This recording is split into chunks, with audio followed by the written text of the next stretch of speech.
समस्या इतर लोकांनी गैरमार्गाने लाटलेल्या आहेत. त्या गैरमार्गाचा अवलंब त्या लोकांनी केलेला आहे. त्यांना शासन होण्याकरता ॲट्रॉसिटी ॲक्ट गुन्हा दाखल करण्याकरता आम्ही करते आंदोलनाचा प्रयत्न आत्मवलेला आहे.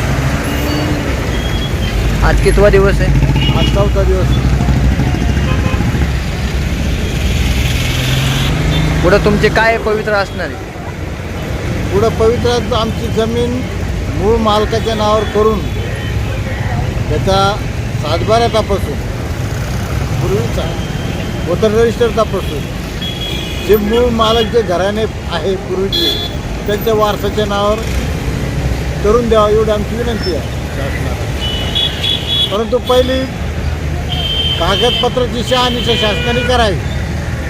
आम्ही शहानिशा करण्याकरता राष्ट्रीय अनुसूचित जाती नामाचे आहे नवी दिल्ली याच्याकडे ॲप्लिकेशन केलं होतं. आम्हाला सर्वोच्च न्यायालय दिल्ली याच्याकडे दिलेलं आहे बरोबर. त्यामध्ये आयोगाने प्रथम या जमिनीची सखोल चौकशी करण्याकरता जिल्हाधिकारी साहेब असतील, प्रांत साहेब असतील किंवा तहसील असेल यांना पत्र देऊन त्याचा अहवाल मागितलेला आहे.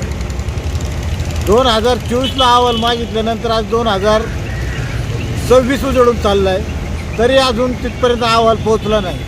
म्हणून आम्ही हे वेळ काढूपणा कोण करतं बा नेमकं याचा मागचा उद्देश काय?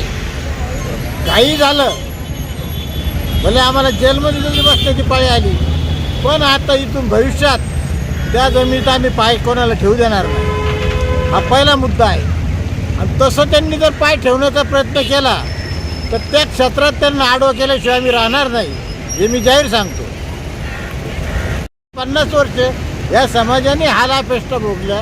यांच्या बापदादाची जमीन असून भीक मागण्याची पाळी आली तरी या लोकांना लाज वाटली नाही. आणि आज ते थाटामाटात त्या ठिकाणी जसं त्यांनी स्वतः त्यांचे वाढवाडल्याची इस्टेट असल्यासारखं ते वावर करतात.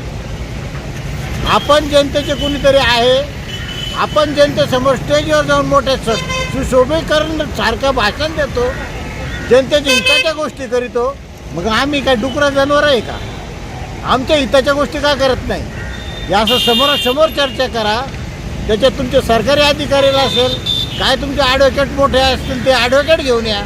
आम्ही समोरासमोर चर्चा करायला तयार आहे. परंतु त्या जमिनीबाबत आता भविष्यात कुठलाही मोठ्यातला मोठा माणूस असेल त्यांनी बळकावण्याचा प्रयत्न आता जर केला तर तो आडवास केल्याशिवाय मी त्याला राहणार नाही हे मी जाहीर सांगतो. जय भीम, जय भारत.